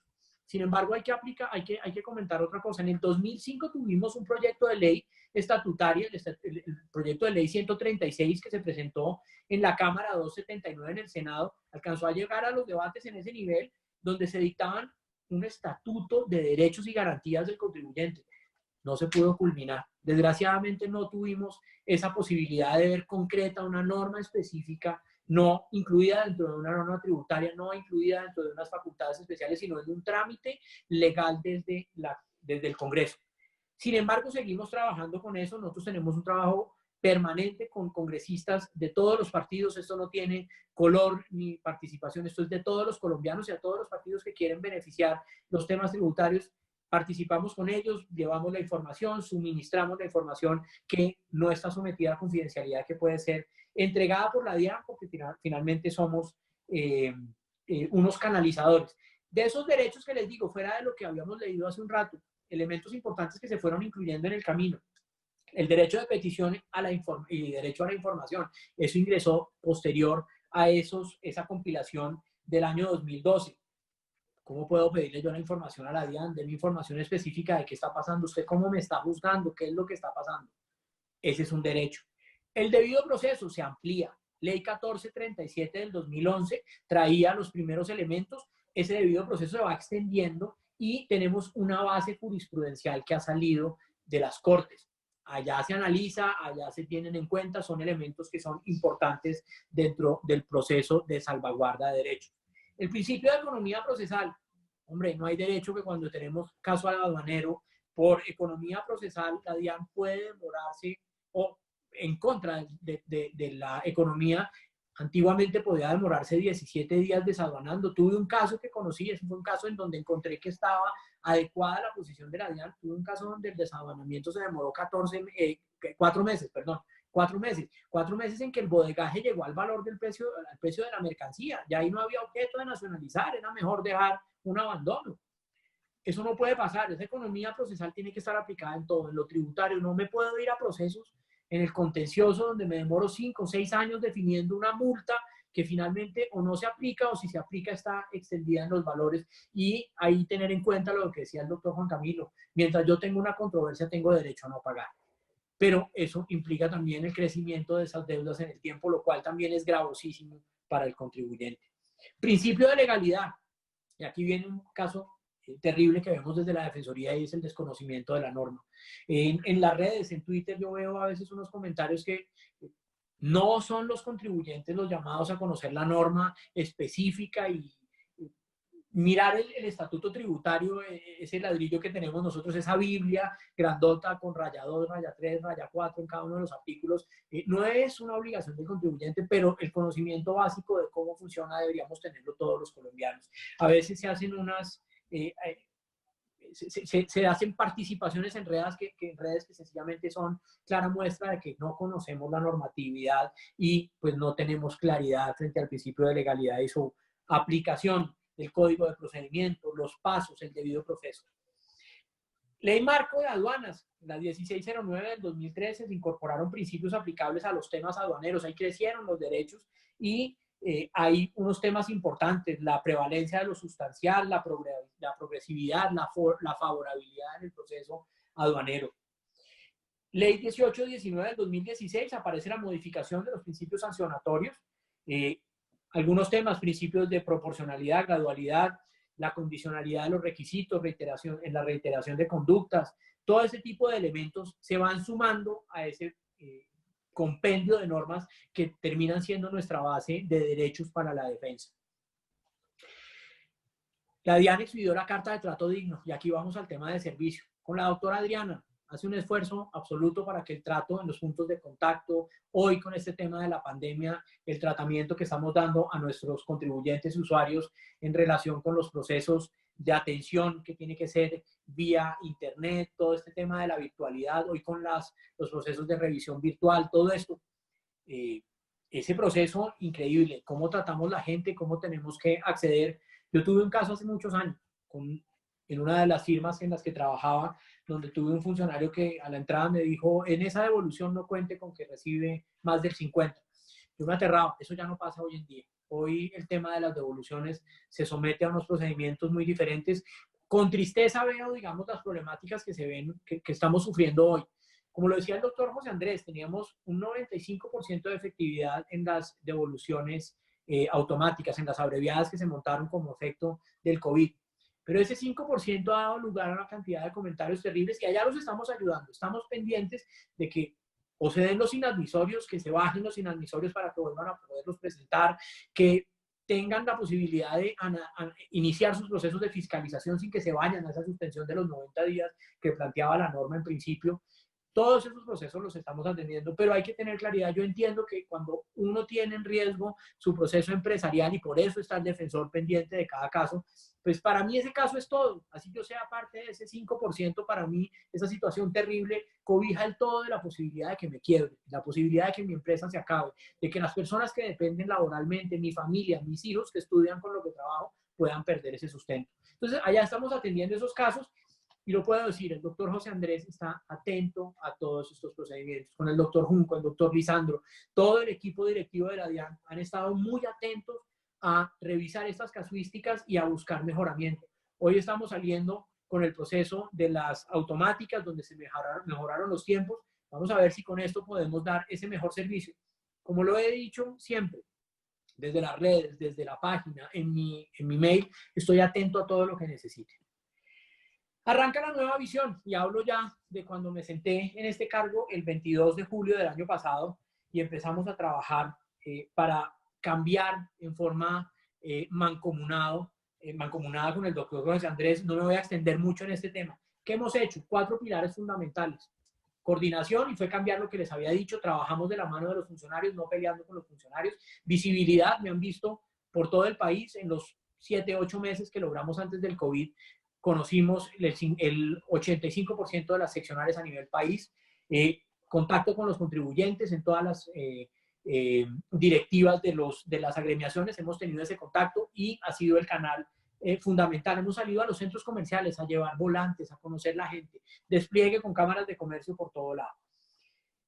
Temas de servicio, cambio. Tengo mis defensores en la calle yendo a visitar agremiaciones de empresas, estamos haciendo visitas, montamos el modelo de amigos de la Defensoría, donde visitamos empresas y que vean una visita diferente de la visita de fiscalización con escudos DIAN y con chaqueta DIAN. Que la gente no se asuste cuando llega a la DIAN, y allá estamos en esos procesos. Montamos el comité de firmas. Hoy tenemos la fortuna de tener más de 18 firmas participando en el comité, y es un canal informativo perfecto. Las firmas más grandes en Colombia en temas tributarios, contables, nos llevan las casuísticas no específicas, pero sí generales y equilibradas, que encuentran con propuestas de servicio, con propuestas de modificación y arreglo, y eso lo estamos convirtiendo en recomendaciones. Finalmente, con este tema del servicio, les cuento ya los efectos que hemos tenido en este proceso. Seguimos siendo parte del IBFD,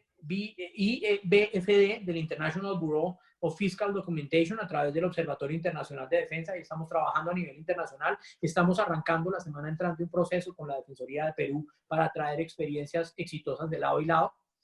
Mesas del TADAT. Esta semana, hoy cerré mi tercera entrevista con el TADAT. Nos felicitaron por un proceso de una defensoría que ha crecido muchísimo en este año. Y les cuento los últimos números. Pasamos de tener un histórico de 2.500 en ingresos a la página de la defensoría a tener hoy 230.000. Desde octubre del año pasado se creció el 1000% el servicio de la defensoría. Atención directa en línea, nos ven permanentemente mirando los temas. Y en este tema del COVID, en el año 2019 atendimos 2.500 casos. Hoy, en estos 4 meses COVID, hemos hecho ya 3.000 procesos.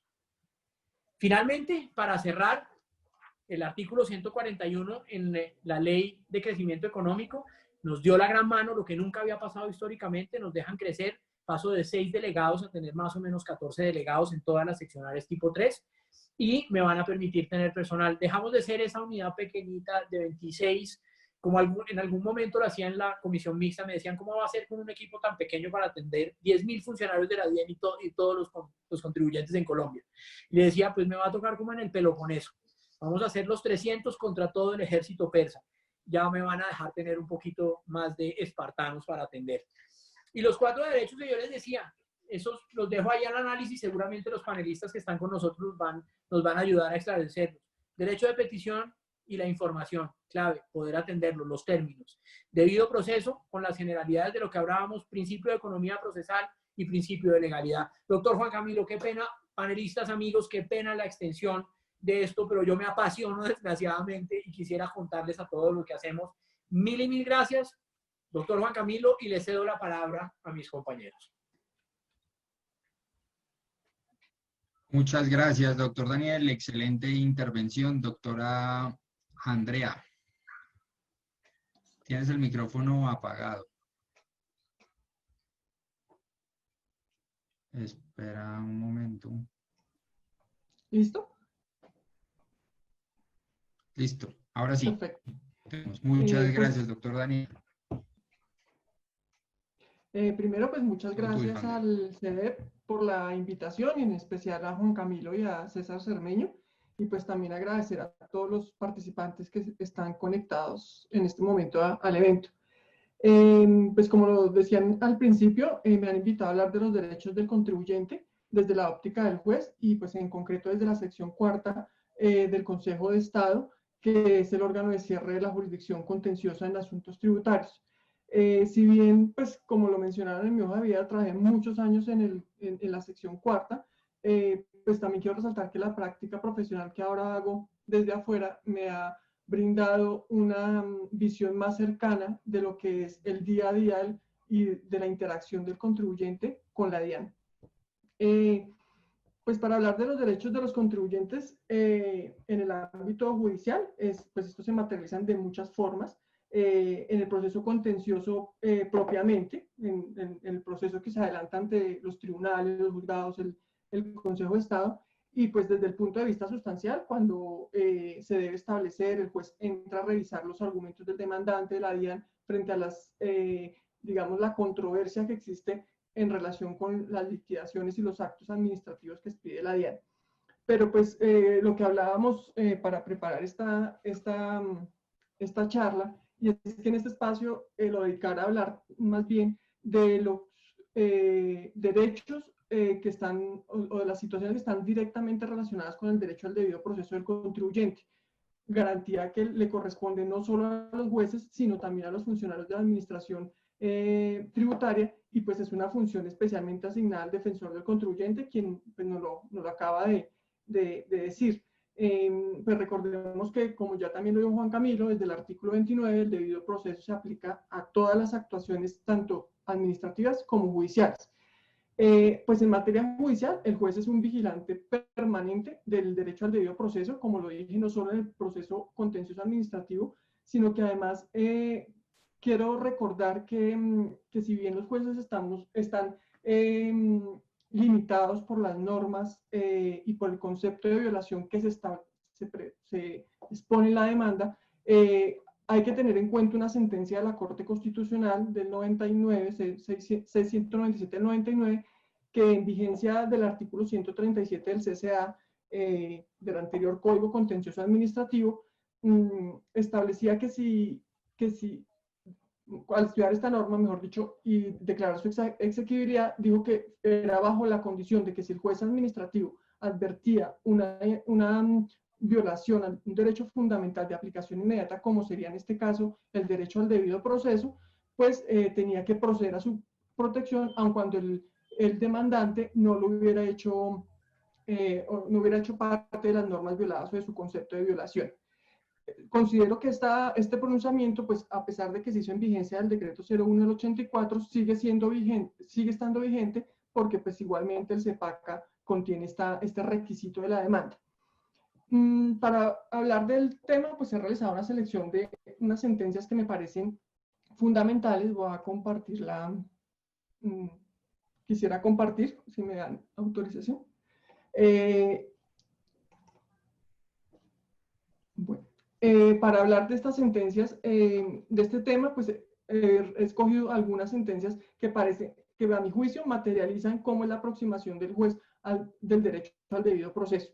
Y pues obviamente son muchos, pero pues he querido referirme a tres aspectos relevantes. El primero es el de las notificaciones. Ya les voy. El primero es el tema de las notificaciones, el segundo es las pruebas y las sanciones. Me parecen que esos son tres puntos que tocan directamente el derecho al debido proceso del contribuyente en sede administrativa, especialmente. Para hablar de las notificaciones, pues me refiero a que la jurisprudencia del Consejo de Estado de mucho tiempo atrás ha venido sosteniendo que las notificaciones constituyen la materialización del principio de publicidad, y que el conocimiento de los actos administrativos por parte del afectado es una garantía del derecho al debido proceso y defensa en las actuaciones que adelanta la administración tributaria, razón por la cual no puede considerarse una mera formalidad. A partir de esta premisa mayor, digamos, de ese análisis que hace la jurisprudencia, por ejemplo, se entró a revisar lo que establece el artículo 568 del Estatuto Tributario, que establece que los actos administrativos enviados por correo que por cualquier razón sean devueltos serán notificados por aviso. Teniendo en mente la premisa de la importancia de la notificación, y si bien esta norma se había entendido y uno la puede leer desprevenidamente y decir no importa por qué me devolvieron, igual está la forma de notificación por aviso como un seguro, el Consejo de Estado en una sentencia del 2017 precisó que deben analizarse las particularidades en cada caso concreto de por qué no se dio o indagar por qué se realizó esa devolución del correo, porque se insistió, la notificación no es un asunto meramente formal. Pues a raíz de esa precisión jurisprudencial, en asuntos ya concretos, en un caso concreto, se estableció que, por ejemplo, la DIAN realizó las notificaciones en un proceso sancionatorio a un contribuyente, en el que hizo todas las notificaciones de los actos que se produjeron durante ese procedimiento, y el de la resolución sanción lo intentó notificar el sábado, a pesar de que el contribuyente tenía horario laboral el sábado y había realizado otras notificaciones y el contribuyente se había entendido notificado porque tenía abiertas sus oficinas el sábado. Lo intentó hacer después del mediodía, cuando ya pues estaba por fuera del horario laboral.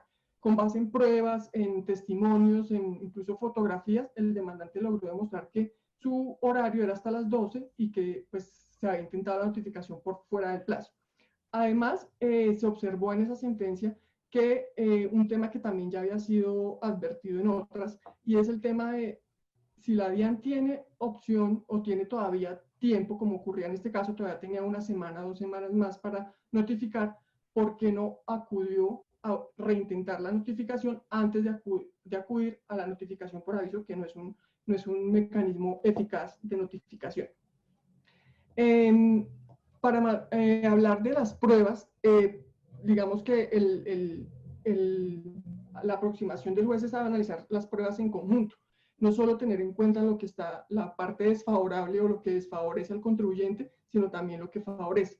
Por ejemplo, en un asunto aduanero, para efectos de una clasificación arancelaria de una aeronave que se había importado, era relevante saber el peso de la aeronave para efectos de la clasificación en la que debía haberse hecho la declaración. A ese proceso se aportaron 4 pruebas. Una de ellas fue una importación la información que remitió de manera desprevenida el importador, donde no le daba la razón, es decir, la aeronave pesaba menos de lo que se había declarado o de la partida en la que se había declarado. También, sin embargo, después el contribuyente anexó la ficha técnica de la aeronave expedida directamente por el fabricante, el manual de la aeronave, y curiosamente, dentro de ese proceso de fiscalización, la misma DIAN había solicitado a la División de Gestión de Operación Aduanera que les ayudara conceptuando sobre esa clasificación.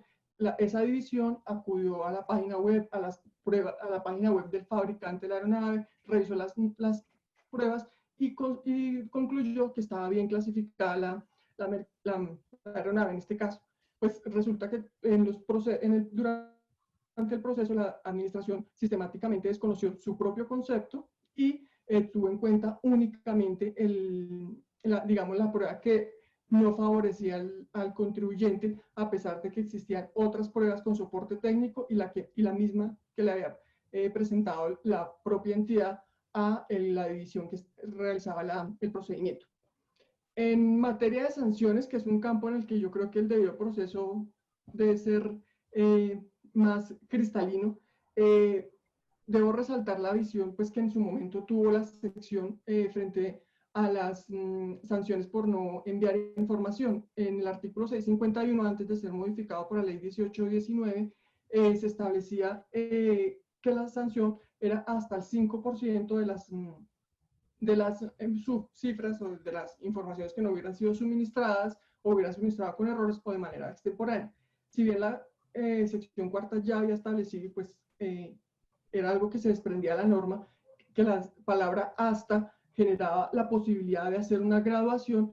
Cuando llegan todos estos procesos de sanción por no enviar información, se advierte que la DIAN impone el 5% sin mayor fundamentación o de por qué imponía la mayor sanción posible.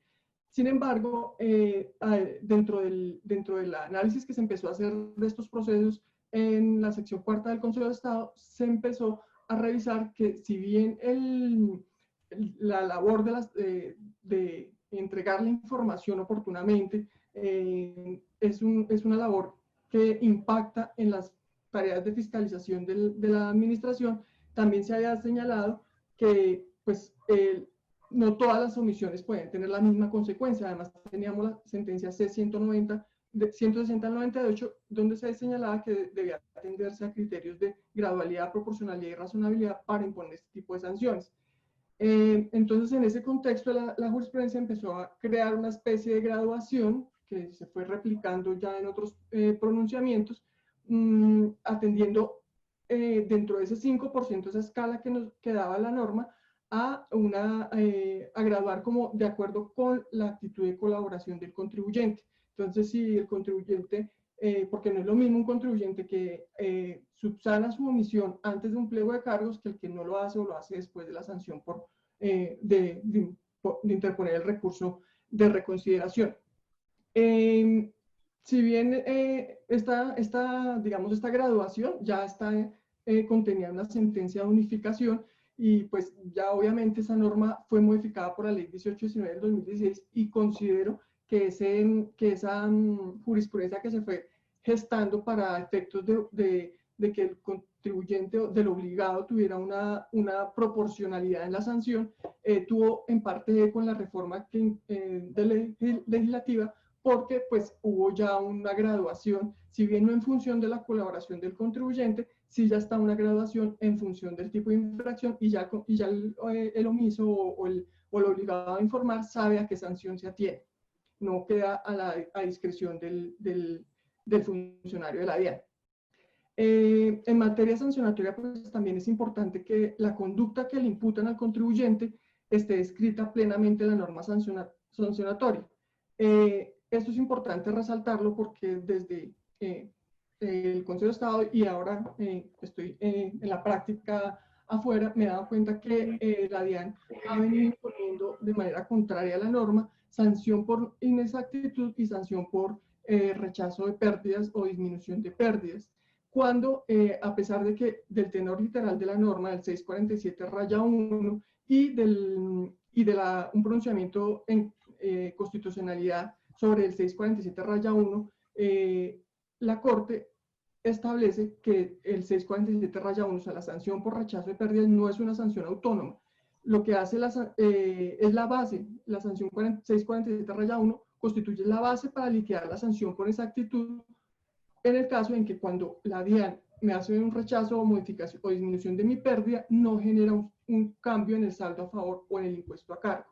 Sin embargo, la DIAN, desconociendo esta finalidad de la norma, impone la sanción por exactitud, que sí se da cuando hay una modificación en el saldo a favor o en el impuesto a cargo, simultáneamente con una sanción que es la sanción del rechazo o disminución de pérdidas.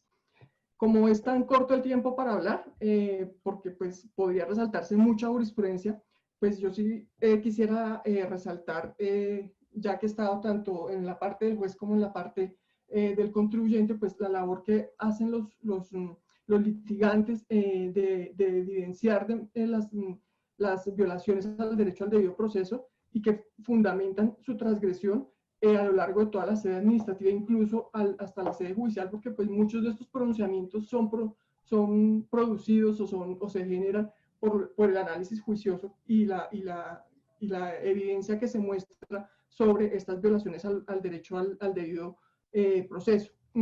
Aquí pues llamar la atención que muchas veces son cosas evidentes sobre las que ya hay precedente, como hablaba Juan Camilo, donde ya hay situaciones que a la luz de cualquier norma quedan sin fundamento jurídico y sin embargo la DIAN persiste en sus decisiones, lo cual pues como también lo decía el defensor, pues impacta en el contribuyente porque tiene que llevar un proceso que dura años en el contencioso y además pues eso genera una congestión de nuestros tribunales a nivel judicial para resolver situaciones que pues podrían haberse reconocido desde la sede administrativa.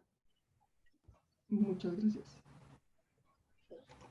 Excelente, Andrea. Muchas gracias. Esa posición desde el punto de vista de los derechos de los contribuyentes, de los jueces y con tu experiencia en el Consejo de Estado tan amplia es excelente. Muchas gracias, excelente presentación.